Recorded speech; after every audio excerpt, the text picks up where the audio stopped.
नमस्कार सबैजनालाई। मेरो नाम राजन मजारी, म चार्टर्ड एकाउन्टेन्ट ब्याङ्कर। म तपाईँ सबैजनालाई मेरो युट्युब च्यानलमा स्वागत गर्न चाहन्छु, जहाँ चाहिँ हामीले फाइनेन्सको नलेजलाई लक होइन अनलक गर्छौँ, जहाँ चाहिँ फाइनेन्सको नलेजलाई कम्प्लेक्स होइन एकदम इजी टु अन्डरस्ट्यान्ड बनाउँछौँ। र आज हामी पढ्न गइरहेको छौँ डाइरेक्टिभ नम्बर 15 एनआरबी डाइरेक्टिभ सिरिजको, त्यो भनेको इन्ट्रेस्ट रेट हो। आज हामी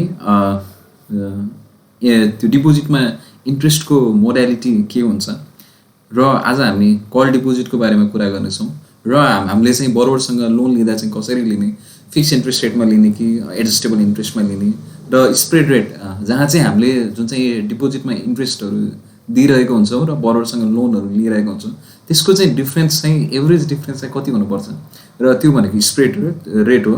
त्यसको बारेमा हामी आज विस्तृत तरिकाले छलफल गर्नेछौँ। र अब हामी जाउँ हाम्रो टपिकतर्फ।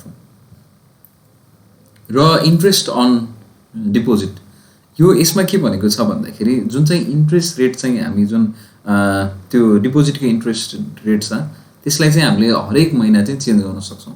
र जुन चाहिँ त्यो अर्को महिनाको लागि एप्लिकेबल हुने इन्ट्रेस्ट रेट चाहिँ त्यसको त्यो पहिलाको महिनाको इन्ड अफ द मन्थमा चाहिँ हामीले त्यो पब्लिस गरिसक्नु पर्नेछ।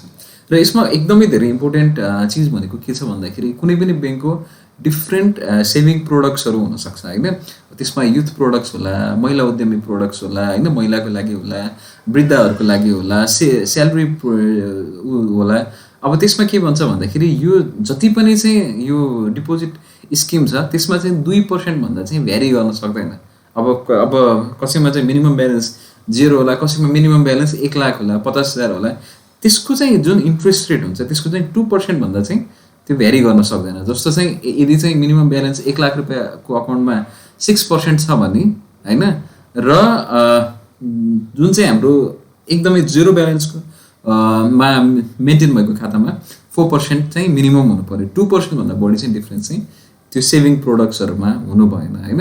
अनि त्यो के, अनि अर्को चिज पनि के छ भन्दाखेरि जब चाहिँ हामीले चाहिँ यो इन्ट्रेस्ट रेट चाहिँ चेन्ज गर्छौँ डिफ्रेन्ट प्रोडक्ट्सहरूमा चेन्ज गर्दाखेरि यो एप्लिकेबल चाहिँ सबैमा एप्लिकेबल चाहिँ हुनुपर्छ, सबैमा एकैचोटि नै चेन्ज गर्नुपर्छ भनेर भन्छ।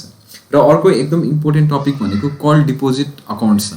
यो चाहिँ कल डिपोजिट अकाउन्ट्स भनेको त्यो बुझ्नुभन्दा पहिला चाहिँ कल डिपोजिट चाहिँ के हो र किन खोलिन्छ भन्ने कुरा गरौँ। कल डिपोजिट भनेको यस्तो खाता हो जहाँ चाहिँ इन्ट्रेस्ट बियरिङ चाहिँ हुन्छ र इन्ट्रेस्ट बियरिङ हुन्छ र यसमा चाहिँ अब जहिले मन लाग्यो त्यति बेला चाहिँ हामीले पैसा निकाल्न सक्छौँ विथआउट पेनल्टी।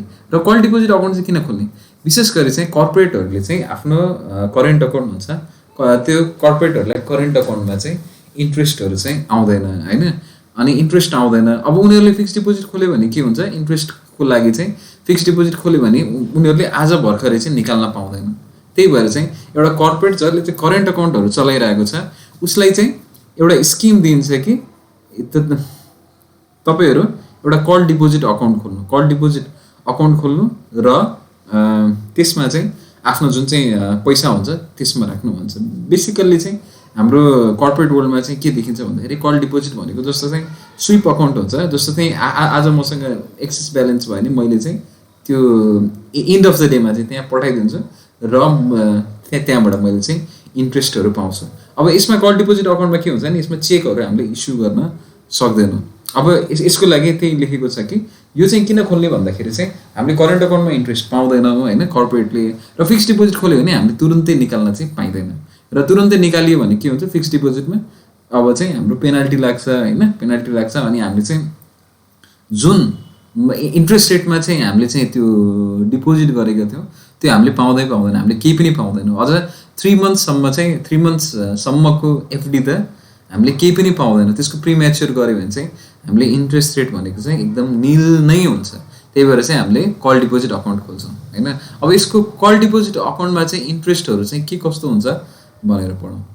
अब के भन्छ भन्दाखेरि चाहिँ जुन चाहिँ कल डिपोजिट अकाउन्टमा हामीले चाहिँ जुन कर्पोरेट्सहरूले खोलेको हुन्छ यसमा के हुन्छ भन्दाखेरि चाहिँ जुन इन्ट्रेस्ट हुन्छ त्यो चाहिँ जुन चाहिँ लोएस्ट सेभिङ, मैले अघि नै भने डिफ्रेन्ट खालको सेभिङ प्रोडक्ट्स हुन्छ त्यसमा डिफ्रेन्ट खालको इन्ट्रेस्ट रेट हुन्छ, तर 2% भन्दा डिफ्रेन्ट चाहिँ भ्यारी त हुनु भएन।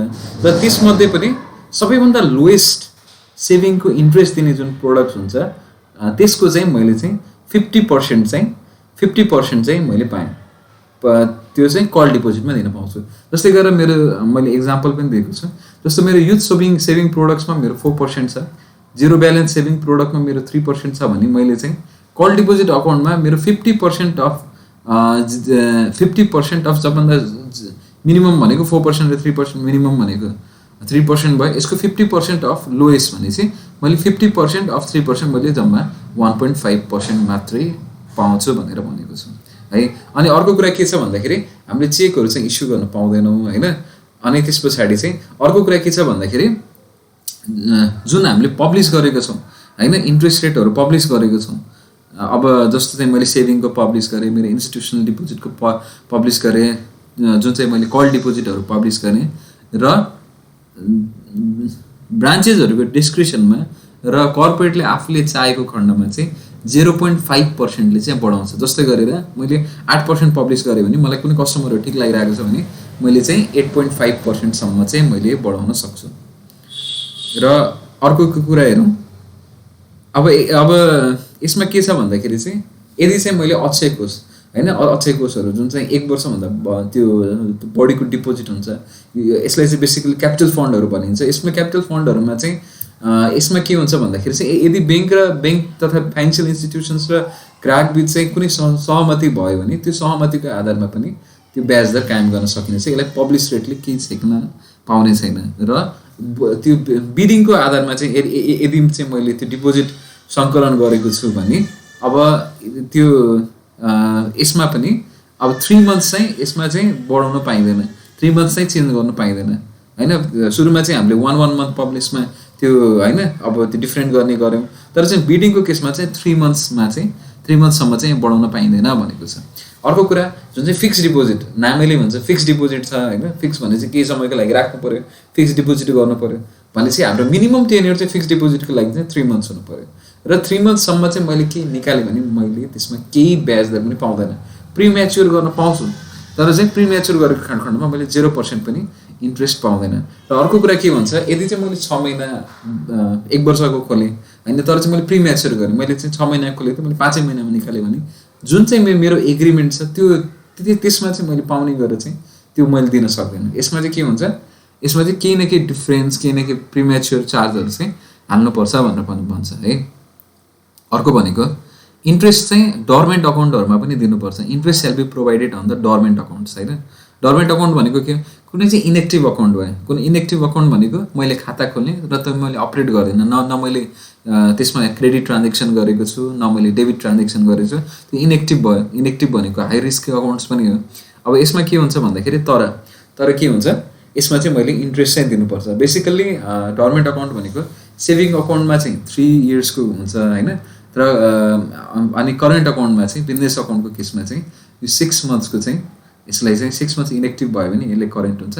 सेभिङ अकाउन्टमा चाहिँ इनेक्टिभ भयो भने चाहिँ यो चाहिँ 3 इयर्स इनेक्टिभ भयो भने चाहिँ हामीले चाहिँ यसलाई चाहिँ हामीले डोर्मेन्ट अकाउन्ट्सहरू भन्छौँ।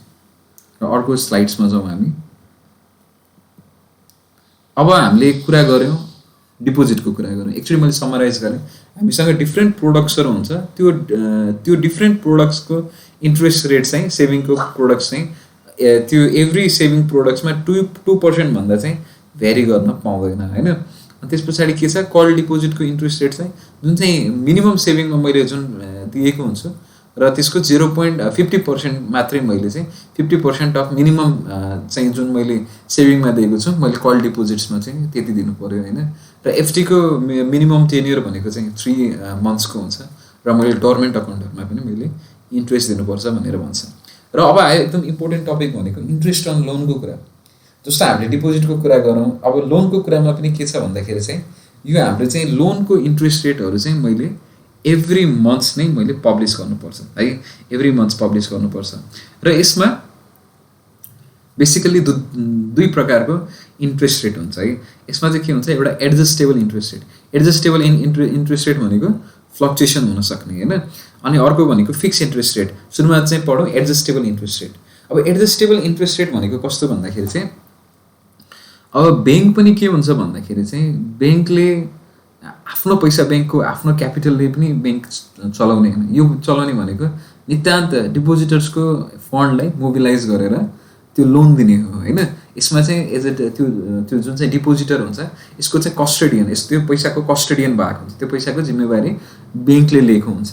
र के हुन्छ भन्दाखेरि मार्केटमा एकदम एक्सेस लिक्विडिटी भयो भने ब्याज दर कम हुन्छ, मार्केटमा एकदम टाइट लिक्विडिटी भयो भने चाहिँ अब डिपोजिटर्सहरूले फकाउनु पऱ्यो, कम्पिटिसन हुन्छ, कम्पिटिसनमा चाहिँ इन्ट्रेस्ट रेट हायर दिएर चाहिँ ब्याङ्कहरूले तान्छन् होइन।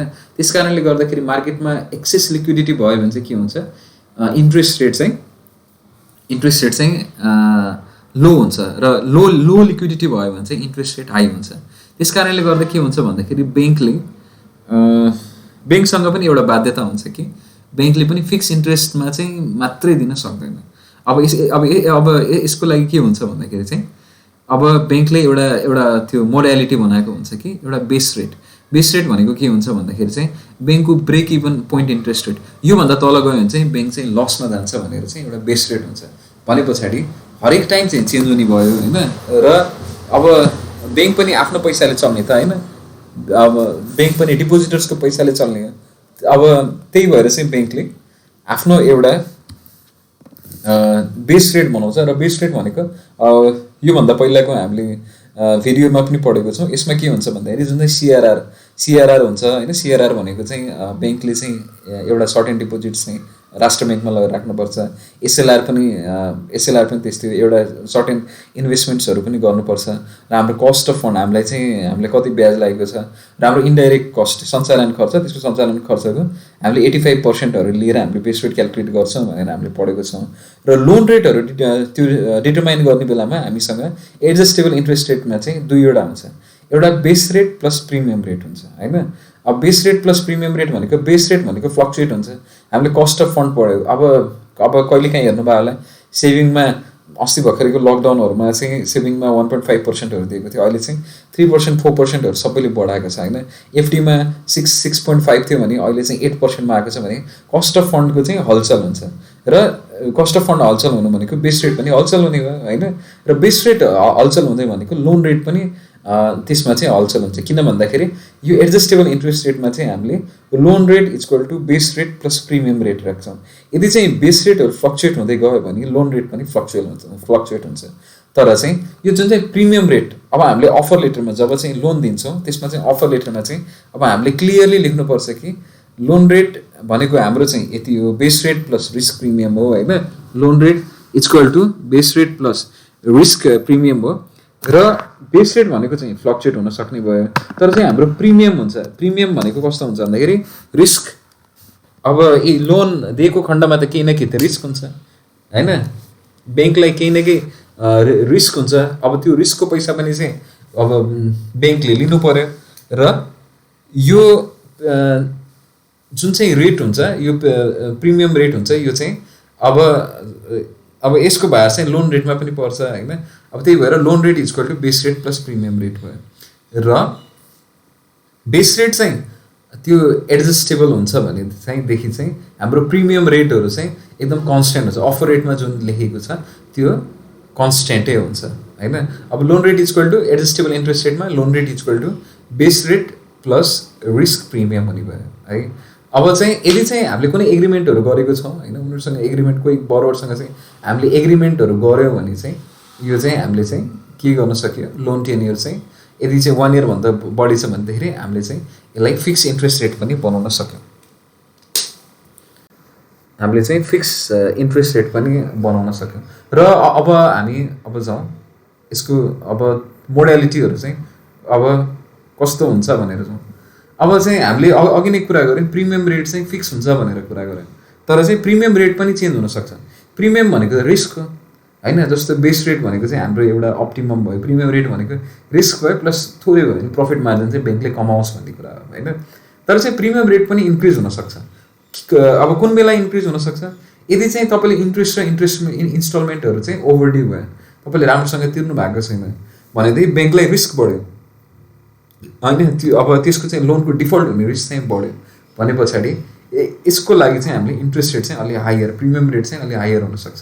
र तपाईँले यदि चाहिँ अब कुनै लोन लिनुभयो, तपाईँले कृषिको लागि लोन लिनुभएको थियो सपोज, तर तपाईँले केमा युज गर्नुभयो, जग्गामा युज गर्नुभयो, जग्गा किनबेचमा युज, बिजनेसको लागि लिनुभयो जग्गा किनबेच, पर्सनल पर्पज तपाईँले अब ब्याङ्कसँग पैसा लिनुभएको थियो होइन, कुनै पर्पजको लागि पैसा लिनुभएको थियो, तर चाहिँ तपाईँले केमा युज गर्नुभयो, अब कसैलाई फेरि इन्भेस्टमेन्ट, कसैलाई फेरि ब्याज दरमा लगाउनु भयो, र कुनै पनि अब जस्तो तपाईँले अटो लोन लिनुभयो होइन, अब अटो लोन लिनुभयो तर चाहिँ तपाईँको के भयो, त्यो गाडी चाहिँ फटाकफुट गर्नुभयो, सबै तोडफोड गर्नुभयो, घर तोडफोड भयो, के भयो भने ब्याङ्कलाई रिस्क बढ्यो होइन, कुनै त्यो प्रपर्टीहरू चाहिँ जुन सेक्युरिटीहरू लिएको थियो त्यसमा रिस्क भयो भने चाहिँ तपाईँको प्रिमियम रेट पनि इन्क्रिज हुनसक्छ होइन। अब केही पनि स्पेसिफाइड छैन भने अब तपाईँले जुन चाहिँ यो एडजस्टेबल इन्ट्रेस्ट रेट लिनुभएको छ, केही स्पेसिफाइड छैन, base rate plus risk premium भनेर के दिएको छैन भने प्रिमियम रेट चाहिँ difference between the offer rate, offer rate भनेको तपाईँले जतिमा लोन लिनु हुँदैछ र बेस रेटको जति डिफ्रेन्स हुन्छ त्यो भनेको प्रिमियम रेट भयो, र बेस रेट भनेको चाहिँ यो shall be change on quarterly basis, यो होइन कि बेस रेट चाहिँ तपाईँले आज चेन्ज गर्यो भोलि चेन्ज गर्यो भन्ने पनि हुँदैन होइन। अब चाहिँ यो चाहिँ के भयो, base rate shall be change on quarterly basis होइन। अब यसमा के हुन्छ, लोन रेट पनि अब कतिसम्म इन्क्रिज हुँदो रहेछ, बेस रेट जतिसम्म इन्क्रिज हुन्छ त्यतिसम्ममा मात्रै मेरो चाहिँ लोन रेट चाहिँ इन्क्रिज हुन्छ। र अर्को कुरा पढौँ, हाम्रो चाहिँ अर्को अस्ति भर्खरै चेन्ज भएको यो 2077को डाइरेक्टिभले चेन्ज के चेन्ज गरेको छ भन्दाखेरि धेरैवटा कस्टमरहरूको ग्रिभेन्सेसहरू पनि आयो कि उनीहरूले यो डिफ्रेन्ट यो सधैँ फ्लक्चुएट हुने ब्याङ्कको इन्ट्रेस्टहरू फ्लक्चुएट हुन थाल्यो, उनीहरूलाई बेस रेटको कतिलाई नलेज नहुन सक्छ होइन, कतिलाई यसको फाइदा बारेमा थाहा नहुन सक्ला अब भनेर चाहिँ धेरैको ग्रिभेन्सेसहरू आएर चाहिँ राष्ट्र ब्याङ्कले चाहिँ एउटा व्यक्तिगत जुन चाहिँ पर्सनल लोनहरू हुन्छ जस्तै होम लोन फाइनेन्सिङ भयो, अटो लोन फाइनेन्सिङ भयो, हायर पर्चेस लोनको फाइनेन्सको केसमा चाहिँ सुरुमा चाहिँ कस्टमरहरूलाई सकेसम्म फिक्स इन्ट्रेस्ट रेट दिन, सुरुमा चाहिँ प्रायोरिटी चाहिँ ब्याङ्कले चाहिँ के गर्नु पऱ्यो, फिक्स इन्ट्रेस्ट रेट गर्नु पऱ्यो। तर चाहिँ यदि कस्टमरको आफ्नै निड्स छ होइन, आफ्नो उसलाई एडजस्टेबल इन्ट्रेस्ट रेटमा अब जो मान्छे अलिकति सचेत छ होइन, बेस रेटको फाइदाहरू थाहा छ, उसलाई घट्न पनि सक्छ भन्ने फाइदा थाहा छ, त्यसको लागि चाहिँ हामीले चाहिँ फिक्स इन्ट्रेस्ट रेट पनि दिन सक्ने भयो। र यदि चाहिँ कस्टमरहरूलाई पहिला चाहिँ एडजस्टेबल इन्ट्रेस्ट रेटहरूमा लिएको छ होइन, तर चाहिँ अब उसलाई के लाग्यो भन्दाखेरि चाहिँ होइन अब चाहिँ म फिक्स इन्ट्रेस्ट रेटमा आउँछु भने उसले चाहिँ त्यसले रिसेड्युलिङहरू गरेर चाहिँ अब यसमा चाहिँ केमा आउन सक्यो, उसले चाहिँ फिक्स इन्ट्रेस्ट रेटमा आउन सक्यो होइन। अब फिक्स इन्ट्रेस्ट रेटहरू फेरि के हुन्छ भन्दाखेरि यसलाई चाहिँ 6 मन्थ्समा पब्लिस गर्नु पऱ्यो, यो होइन कि फिक्स इन्ट्रेस्ट रेट पनि एभ्री मन्थ पब्लिस गर्ने पनि होइन, यसलाई चाहिँ 6 मन्थ्समा चाहिँ यसलाई चाहिँ पब्लिस गर्नु पऱ्यो है।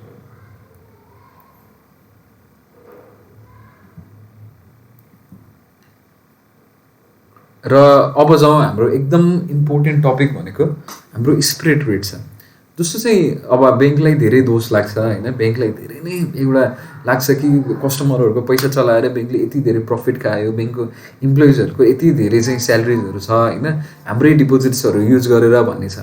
तर राष्ट्र ब्याङ्कले यसमा पनि फिक्स गरेको चाहिँ कसैलाई केही नलागोस् कि यसमा के भनेको छ भन्दाखेरि जति तपाईँले इन्ट्रेस्टमा डिपोजिटर्सलाई चाहिँ इन्ट्रेस्ट चाहिँ जति लोनमा लिनुहुन्छ र जुन चाहिँ डिपोजिटर्सलाई इन्ट्रेस्ट दिनुहुन्छ त्यसको जुन चाहिँ डिफ्रेन्स हुन्छ, जुन चाहिँ एभरेज अफ डिफ्रेन्स, जस्तो हामीले चाहिँ कस्ट हाम्रो एभरेज इन्ट्रेस्ट चाहिँ डिपोजिटर्सलाई 6% छ भने होइन, 6% छ भने र हाम्रो चाहिँ लोनको लागि चाहिँ कति हुनु पऱ्यो, यो चाहिँ स्प्रेड रेट जति डिफ्रेन्स हुन्छ यसलाई चाहिँ 4.4% चाहिँ भन्दा बढी हुन सकेन। जस्तो चाहिँ यो चाहिँ के हुनु पऱ्यो, इन्ट्रेस्ट एन्ड डिपोजिट चाहिँ हाम्रो 6% छ एभरेज छ भने हाम्रो लोनको लागि चाहिँ कति हुनु पऱ्यो, 10.4 भन्दा बेसी हुनु भएन होइन, 10.4 10.5 भन्दा बेसी हुनु भएन भनेर स्प्रेड रेट पनि तोकेको छ। यो भनेको एज अ होल हामी अकाउन्ट्सको भाषामा चाहिँ ग्रस प्रफिट हो, एक्सेप्ट होइन ग्रस प्रफिट, जस्तो चाहिँ एक्सेप्ट हाम्रो एडमिनिस्ट्रेसन कस्टलाई छोडेर हाम्रो चाहिँ जुन चाहिँ एउटा ग्रस प्रफिट हुन्छ त्यो इन्ट्रेस्टको चाहिँ नेट इन्ट्रेस्ट इन्कमको जुन चाहिँ ग्रस प्रफिट हुन्छ त्यसको चाहिँ 4.4% भन्दा एक्सिड हुन सकेन। र त्यस्तै गरेर डेभलपमेन्ट ब्याङ्कको केसमा के छ भन्दाखेरि यसलाई 5% भनेर राखेको छ र यसमा अर्को पनि पेनाल्टी क्लज त हुनै पऱ्यो, कुनै पनि तपाईँले अब्लिगेसन्सहरू दिनुभयो भने चाहिँ त्यसमा पेनाल्टीहरू हुनु पऱ्यो। त्यसमा के छ भन्दाखेरि यदि तपाईँले चाहिँ यो स्प्रेड रेटहरू मेन्टेन गर्नु भएन भने तपाईँले कुनै नयाँ ब्रान्चेसहरू ओपन गर्न पाउनु हुँदैन। तर कुनै ठाउँमा अब ब्याङ्कै खोलेको छैन भने त्यहाँ पनि गएर खोल्न होइन, त्यसलाई हामीले अब बाँध्दैनौँ भनेको छ। अब हामीले रिफाइनेन्सिङ फेसिलिटिजहरू पनि दिँदैनौँ, रिफाइनेन्सिङ पनि अलरेडी पढिसकेको छु हाम्रो भिडियोमा होइन। तर चाहिँ अर्थक्वेक भिक्टिम्सको लागि चाहिँ हामीले दिनै पऱ्यो होइन। अब हामीले कस्तो छ, अर्को चाहिँ डिभिडेन्डहरू डिस्ट्रिब्युट गर्नै पाउँदैन, तर चाहिँ करमा दिने डिभिडेन्डहरू चाहिँ हामीले दिनै पऱ्यो भनेर लेखेको छ। यति नै हो आजको च्याप्टर, हाउ यु लाइक होइन। Please comment, please share the video होइन। है। Thank you so much.